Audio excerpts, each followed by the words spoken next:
I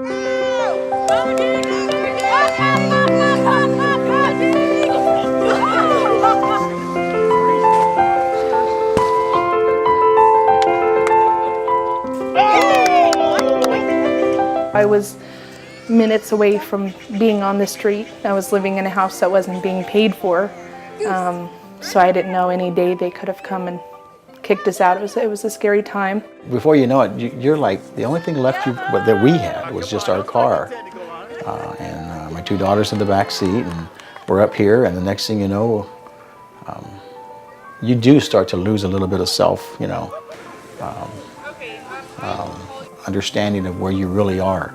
We were sleeping in our van, and because I refused to stay with my family, I was sleeping at Walmart parking lot, and I knew there was something better, and Helping Hand was there for us.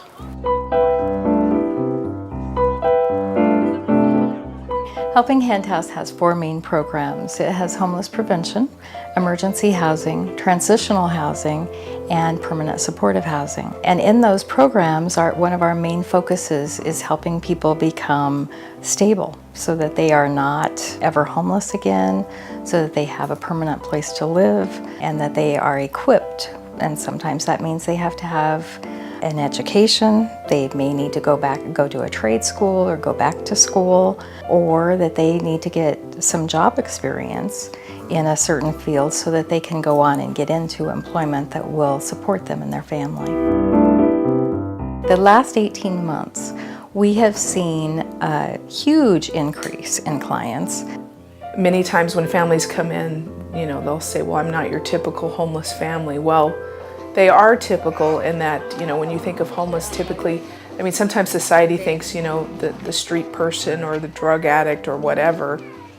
And for our families, that's not necessarily the case. Some of them may deal with those issues, but that's not really who they are.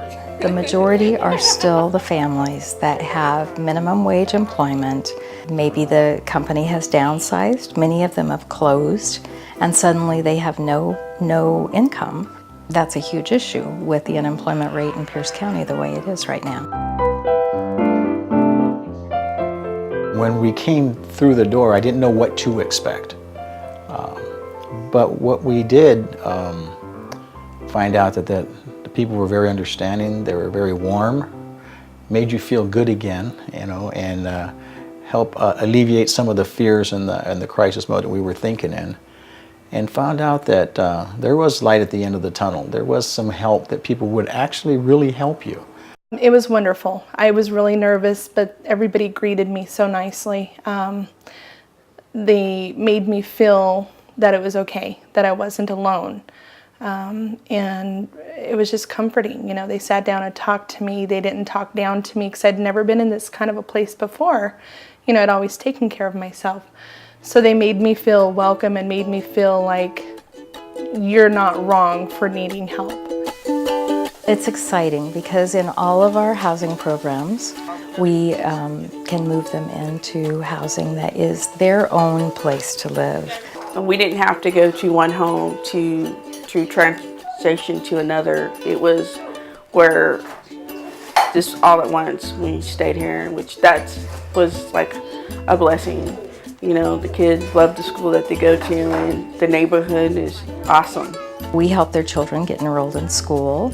We provide all of their needs for school, so we just equipped 100 kids for back to school. Their backpacks, their school clothes, new shoes, coats, all of that.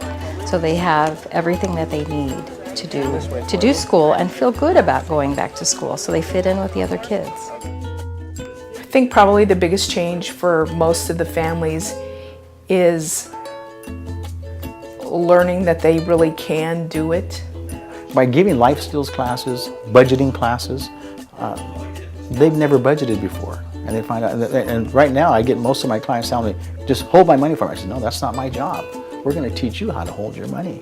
They had classes on how to balance checkbooks, how to budget and stuff.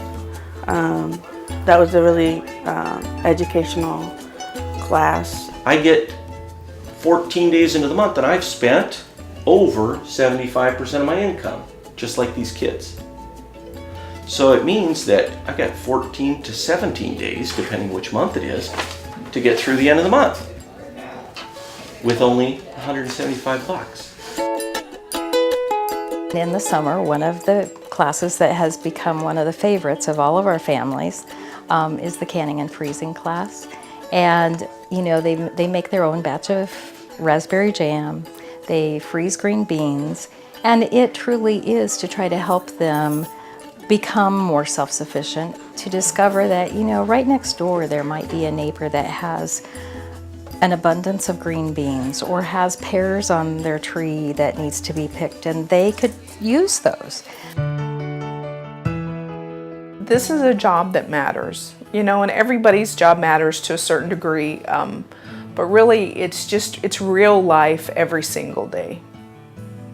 And I get inspired by the families. And I'll be moving out on my own without having to worry, you know, back on my own and back into society, and not having to worry. Just being able to know the time I've been here has helped me to move on to getting back into a normal life and getting back on my feet. So it would be the most wonderful thing and help end homelessness. You know, that's what we're really trying to do.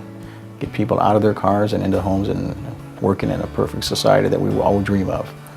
Every night I go to bed, I say, thank you, Father, you know, for having them in our life. You know, without you, we would not be able to help all of these families. Right now we have 60 homes, and this year we're celebrating our 25th anniversary. Over that 25 years, we've assisted nearly 5,000 families, and that's because of people like you. People who are really willing to reach down deep and share with those people that are less fortunate, that are people just like you and me. So thank you. Thank you for your generosity, for your love, and for your caring.